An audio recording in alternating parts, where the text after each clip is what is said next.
கலிமத்துல் ஹக்கி உரீத பிஹல் பாத்தில். இதுதான் ஃபேமஸான வார்த்தை வரலாற்றில். கலிமத்துல் ஹக்கி உரீத பிஹல் பாத்தில். சத்திய வார்த்தையை கொண்டு நாடப்படும் அசத்தியம். சொல்றது ரொம்ப நல்ல வார்த்தை தான். இன்னைக்கு அப்படித்தானே சொல்றாங்க. ஆளுக்கு ஒரு பேச்சு, ஆளுக்கு ஒரு வார்த்தை. ஒன்றே ஒன்று, தன்னுடைய மறுமையை பற்றி சிந்திக்கும் எந்த நல்ல முஃமினும் பிறரை தகுதி நீக்கம் செய்வதற்காக யோசிக்கவே மாட்டான். இந்த ஒன்று போதும் நான் சொல்வது. தன்னை பற்றி என் நிலைமை என்னவாகும்? ஹன்லலா ஓடி வந்தார் என்றால் ஹன்லலாவுடைய உள்ளத்தில் தோன்றியது, நான் ரசூலுல்லாஹ்வுடைய சபைக்கு ரலியல்லாஹு அன்ஹு, நான் ரசூலுல்லாஹ்வுடைய சபையில உட்கார்ந்து இருக்கும்போது எனக்கு ரொம்ப நல்லா இருக்கு, ஈமானை பற்றி எண்ணம் இருக்கு.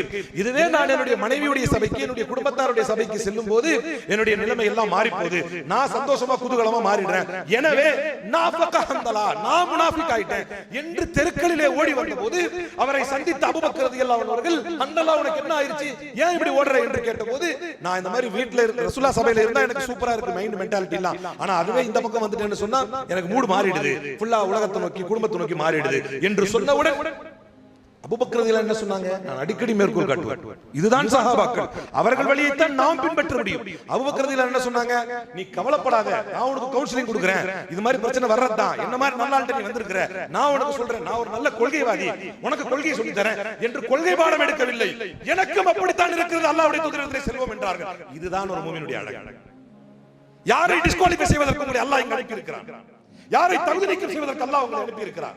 உஸ்மான் ரலியல்லாஹு அன்ஹு கபர்ஸ்தானில் நின்றால் தன்னுடைய தாடி நனையுமுனக்கு அழுது விட்டால் கூட இருக்க சஹாபாக்கள் என்ன கேட்பார்கள்? உங்களுக்கு தான் சொர்க்கம் நிச்சயம் என்று அல்லாஹ்வுடைய தூதர் சொல்லி இருக்கிறார்கள்.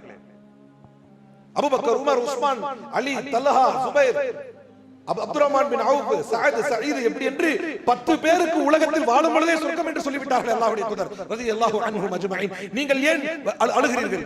சொர்க்கம் இருக்கட்டுங்க, ஓகேங்க, எப்படி சிந்தனை, உங்க எண்ணம் எதை நோக்கி இருக்க வேண்டும்?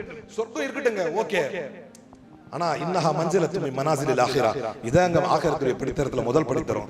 ஒருவேளை இது ஓகே ஆச்சுன்னா எல்லாமே ஓகே ஆயிடும். இதுல என்ன இருக்குன்னு எனக்கு தெரியல. அப்ப எண்ணம் என்னன்னா, அங்க உங்களுக்கு கன்ஃபார்ம்னு சொன்னதற்கு பின்னாலும் இங்க என்ன வரணும் ஒரு பயமா இருக்குங்க.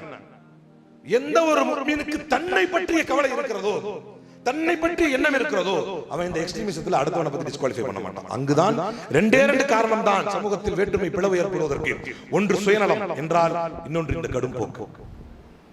தான் தான் சரி, தான் பேசுவதுதான் சரி என்று பேசுவது ரசூலுல்லாஹ் காலத்துல இல்ல, ஸல்லல்லாஹு அலைஹி வஸல்லம். அபூபக்கர் ரலியல்லாஹு காலத்துல இல்ல, உமர் ரலியல்லாஹு காலத்துல இல்ல, உஸ்மான் ரலியல்லாஹு காலத்துல எண்டுல அலி ரலியல்லாஹு அன்ஹு அவர்கள் வரும்பொழுது ஏற்பட்ட ஹவாரிஜ்களும் முஅ்தஸிலாக்களும் கொண்டு வந்த கேடுகட்ட கொள்கை தான் இந்த கொள்கை.